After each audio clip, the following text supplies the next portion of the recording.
जय हिंद साथियों। मैं रेगिस्तान के तपते धोरे रेतीली टीले वहाँ से बिलोंग करता हूँ, जहाँ पर नेता बड़े बड़े नेता वहाँ पे आने से हिचकिचाते हैं। 50 डिग्री से मैं वहाँ के देश सेना की वर्दी में जाने का जुनून रखता हूँ। देश की अग्निपथ योजना जो 4 साल की योजना सरकार ने लागू की गई है, ये देश के हित में बिल्कुल सही नहीं है। हमारे हित में सरकार ने जो फैसला लिया गया है वो आपके हिसाब से सही होगा, लेकिन देश के हित में ये बिल्कुल सही नहीं है। 4 साल की अवधि में जो सरकार ने सैलरी और 4 साल के बाद में जो 11-12 लाख का पैकेज दिया गया है, उसमें हमारे परिवार वालों ने 18 साल की जुनून मतलब एक वर्दी में देखना चाहते हैं, आर्मी की वर्दी में। उन्होंने लाखों रुपए का कर्जा लेकर हमें अच्छी शिक्षा दी है, अच्छी स्कूलों में डाला है, हमारी तैयारी पे पैसे लगा दिए। और हमने 4 साल में सरकार ने क्या दिया है? 24 लाख का क्या करें? हम अपनी शादी करें, हम अपनी शादी का खर्चा नहीं उठा पाएंगे। छोटी बहन है, उनको कैसे आगे शिक्षा दे, उनको कैसे उसका शादी का खर्चा उठाएंगे? 4 साल के बाद में सरकार ने कुछ नहीं सोचा है ना। सरकार का सिर्फ यही उद्देश्य है पेंशन खत्म करना, सरकार को पेंशन ना लागू करना। और सरकार ने हमारे बारे में ना कोई रिलेशन दिया जाएगा और ना कुछ मेडिकल वगैरह कुछ नहीं आगे सुविधा दी जाएगी।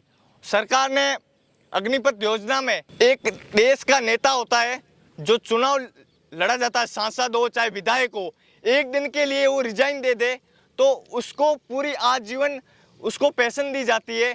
लेकिन सरकार के हम देश के सेवक है, हम नहीं उसका विरोध करते, वो जनता के सेवक है, उनको दी जाती होगी। लेकिन हम देश के सेवक है सर। हमारे 4 साल के बाद में हम क्या करेंगे? हमारा माइंड सेट हम वहाँ के अंदर आर्मी में जाके पूरा सीख लेंगे, वो अनुभव कहाँ प्रतिशत करेंगे? 4 साल जो नए युवा आएंगे उनसे एक्सपीरियंस ज़्यादा हमारे पास होगा, तो हम कहाँ पर?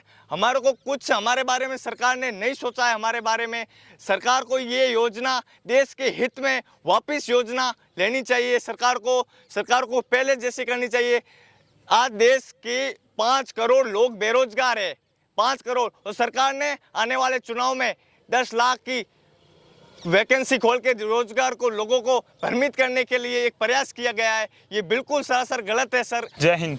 मैं आज अग्निपथ योजना के बारे में बताना चाहूँगा। मैं और मेरे सारे युवा साथी यहाँ हम सेना में भर्ती होने के लिए उसकी तैयारी कर रहे हैं। और अभी 4 साल की जो योजना 14 जून 2022 को अग्निपथ योजना आई है, उसके बाद से मेरे सभी साथियों में किसी की कोई सोच है, किसी की कोई सोच है, लेकिन हम सब की यही सोच है कि हमें सेना में लगना है, तो बस लगना ही है। तो इस योजना के तहत तीनों सेनाओं में भारत सरकार ने ये इस योजना के तहत ये प्लान किया है कि 4 साल के लिए हर जो युवा है वो उसमें सेना में भर्ती होगा। और 4 साल के बाद 25% युवाओं को उसमें रखा जाएगा। 25% युवा उनका कार्य को देखकर उनको वहाँ रखा जाएगा और बाकी 75% को घर भेज दिया जाएगा। वंदे मातरम।